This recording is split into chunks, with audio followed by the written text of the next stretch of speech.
Hello guys, कैसे हैं सब आप।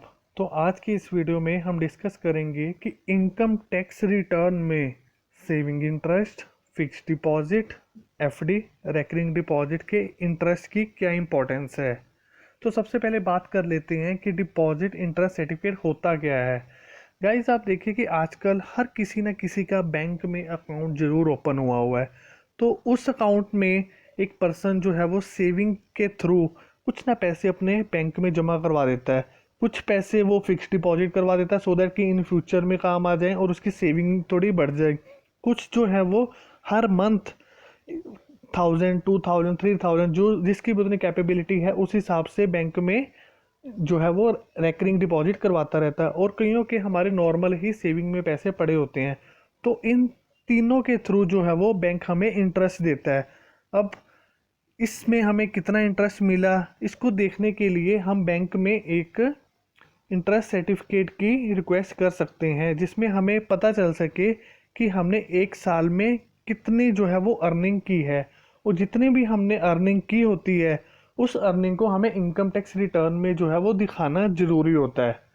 तो सबसे पहले बात कर लेते हैं कि कितने तरीके के जो है वो इंटरेस्ट होते हैं। सबसे पहला है सेविंग बैंक अकाउंट इंटरेस्ट। जो भी पैसे जो हैं वो पड़े हुए हैं हमारे बैंक में, हमने ना उसकी फिक्स डिपॉजिट करवाई है ना रेकरिंग करवाई है, नॉर्मल हमारे जो पैसे पड़े हैं उसके ऊपर जो बैंक है वो हमें इंटरेस्ट पे करता है। जो रेट है इसका वो है 2.75% पर एनम से लेके 5 to 6% पर एनम। तो ये अलग अलग बैंक का अलग अलग है। जैसे आजकल 2.75% है वो एसबीआई बैंक दे रहा है, और कई जो प्राइवेट सेक्टर बैंक्स हैं वो 4% भी दे रहे हैं, 5 भी दे रहे हैं और 6% भी दे रहे हैं। तो ये डिपेंड करता है उनके अलग अलग स्कीम्स के अकॉर्डिंग। तो गाइस, इनके ऊपर जो सेविंग इंटरेस्ट है, बैंक जो है वो हर 3 महीने बाद जो है वो अकाउंट में जो रकम पड़ी होती है उसके ऊपर कैलकुलेट करके 2.75 रेट ऑफ इंटरेस्ट के साथ जो है वो पैसे जो है वो ट्रांसफ़र कर देता है, यानी इंटरेस्ट ट्रांसफ़र करता है हर 3 महीने में एक बार और साल में 4 बार। तो इस हिसाब से हमें सेविंग अकाउंट इंटरेस्ट जो है वो इसमें मिलता है। अब हमें इसमें ये देखने वाली बात है कि कितना इसमें से जो है वो हमें इनकम टैक्स रिटर्न में माफ़ है और कितने के ऊपर जो है वो हमारे इनकम में ऐड होगा। तो गाइज, जितने भी आपके मान लीजिए बैंक अकाउंट्स हैं, मान लीजिए 4 या 5 हैं, इन 5 अकाउंट में आप डिपॉजिट इंटरेस्ट सर्टिफिकेट के थ्रू देख सकते हो कि सेविंग इंटरेस्ट जो है वो हमें कितना मिला। अगर अब हम बात कर लेते हैं कि हमें जो है वो 12,000 की इनकम हुई है साल में, तो अप टू 10,000 तो जो है वो हमें बिल्कुल माफ़ है। 10,000 तक हमें कुछ पे नहीं करना, और जो एक्स्ट्रा 2,000 ऊपर रह गया है उसे हमें अपने इनकम में ऐड करना पड़ेगा। और जो भी इनकम टैक्स स्लैब के अकॉर्डिंग हमें उस हिसाब से ऐड करके, अगर टैक्स बनता है तो पे करना है, नहीं बनता तो नहीं पे करना। तो 10,000 तक बिल्कुल माफ़ है हमें सेविंग इंटरेस्ट अकाउंट। 10,000 से ऊपर जो है वो जितना भी बनता है वो उसे हमें अपनी इनकम में ऐड करना है। तो होप आपको समझ आ गया होगा कि सेविंग बैंक अकाउंट इंटरेस्ट में कितनी हमें डिडक्शन मिलती है। गाइस, अब बात कर लेते हैं फिक्स्ड डिपॉजिट की। फिक्स्ड डिपॉजिट में सेविंग बैंक अकाउंट की तरह कुछ भी हमें माफ़ नहीं है। इसमें हमें जितना भी इंटरेस्ट मिलता है सारे का सारा हमें फुली टैक्सेबल होता है।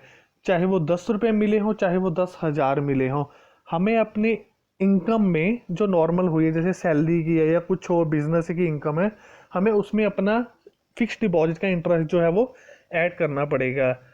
अब इसके एक एग्जांपल ले लेते हैं, जैसे कि शिवम है कोई। शिवम ने 20% यानी कि 5 लाख से ऊपर की उसकी नॉर्मल अर्निंग है। उसने जो है वो अपने 2 फिक्स डिपॉजिट बैंक में ओपन करवा दी है, 1 लाख की, 1 लाख की, यानी 1-1 लाख की 2 करवाई हैं, टोटल 2 लाख रुपए हो गया।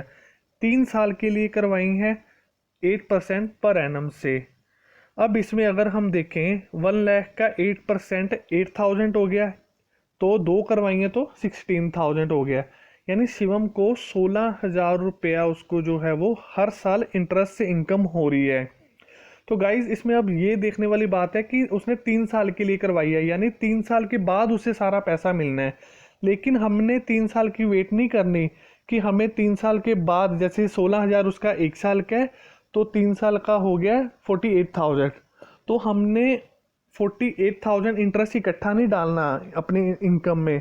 हमने क्या करना है, बैंक में से इंटरेस्ट सर्टिफिकेट के थ्रू हम देख सकते हैं कि हमने कितनी देर जो है वो हो गई थी मार्च तक।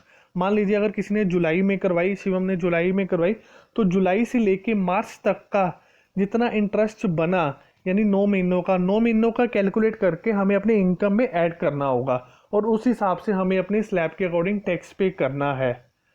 तो होप आपको समझ आ गया कि हमने 3 साल के बाद नहीं देखना कि हमें 48,000 आय मिलेगा, उसके बाद हम करेंगे। जितना भी हमने मार्च तक ड्यू हो गया है, ड्यू और पेड भी दोनों को मिला के जो है वो हमें अपने रिटर्न में दिखाना जरूरी होता है।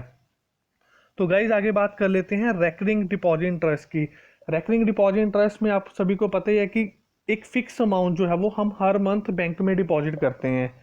तो 5 साल के लिए कोई करता है, कोई 4 साल के लिए, कोई 3 साल के लिए। नॉर्मली जो है वो जैसे घर में कई पर्सन है वो 5-5 साल के लिए अपनी सेविंग की हैबिट को बढ़ाने के लिए पे करते रहते हैं।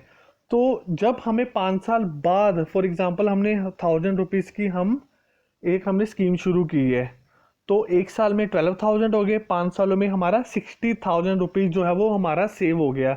अब एग्जाम्पल के थ्रू मैं समझा रहा हूँ कि अगर 7% के देखा जाए तो हमें 60,000 का अप्रॉक्सीमेट 72,000 जो है वो हमें टोटल जो है वो अमाउंट मिलेगी, यानी 12,000 हमारी इंटरेस्ट है। तो हमने 5 साल बाद नहीं वेट करना कि हमें 12,000 इनकम हुई है तो हम उसको 5 साल बाद दिखाएंगे। आपने हर साल जो है वो इंटरेस्ट सर्टिफिकेट के थ्रू जो है वो देखना है कि हमें कितनी जो है वो अर्निंग 1 साल में हो चुकी है, तो कितना इंटरेस्ट यानी ड्यू हो चुका है, तो उतना इंटरेस्ट जो है वो आपको अपने इनकम में ऐड करना पड़ेगा। सेम ऐसे ही 2 साल अगर हो जाएंगे, 2 साल के बाद, यानी मैं बात कर रहा हूँ बेसिकली मार्च के बाद जो है वो आप इंटरेस्ट सर्टिफिकेट ले सकते हैं। मार्च के बाद आप हर देख सकते हैं कि भी हमें कितना मिला। फॉर एग्जांपल हम बात कर लेते हैं, इसमें 1 सितंबर में आरडी की रेकरिंग डिपॉजिट शुरू की, तो सितंबर से लेके दिसंबर तक आप देखेंगे 7 मंथ बनते हैं। तो इन 7 मंथ में हमने मान लीजिए 1,000 रुपीज़ स्टार्ट किया था, 7,000 हो गए। 7,000 के ऊपर जितना भी 7% के हिसाब से 7 मंथ के लिए जो इंटरेस्ट हमें मिलेगा उसको हम अपने इनकम में ऐड करेंगे। तो गाइज ये ना वेट करा कीजिए कि हम 3 साल की अगर करवाइए तो 3 साल बाद, 5 साल की करवाइए तो 5 साल बाद हम देखेंगे कि हमें कितनी इनकम हुई है, उसके बाद हम अपनी इनकम में ऐड करेंगे।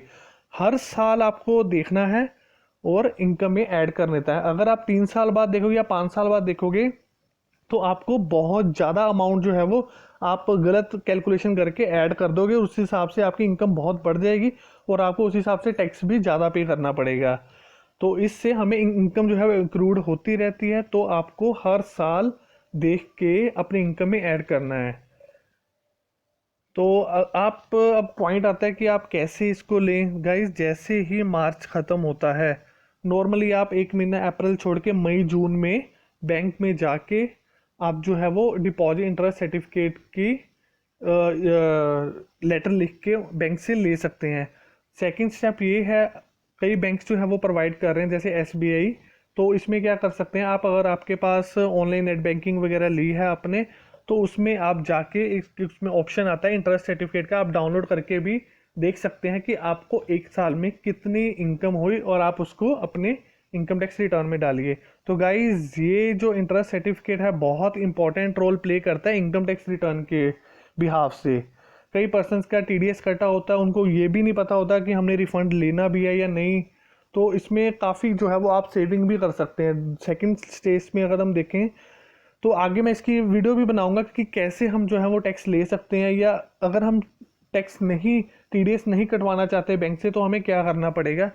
तो इसकी मैं आगे एक और वीडियो बनाऊंगा। तो गाइज़ अगर इस वीडियो से रिलेटेड जो मैंने आज बनाई है कोई आपको प्रॉब्लम है या कोई परेशानी है या कुछ आपको नहीं समझ आया तो प्लीज़ आप कमेंट मुझे कीजिए, मैं आपको रिप्लाई ज़रूर करूँगा और एक सिंपल सी वीडियो बनाने की कोशिश करूँगा ताकि आपको और थोड़ी क्लैरिटी मिल जाए। तो गाइज़ ये वीडियो देखने के लिए आप सबका बहुत बहुत धन्यवाद।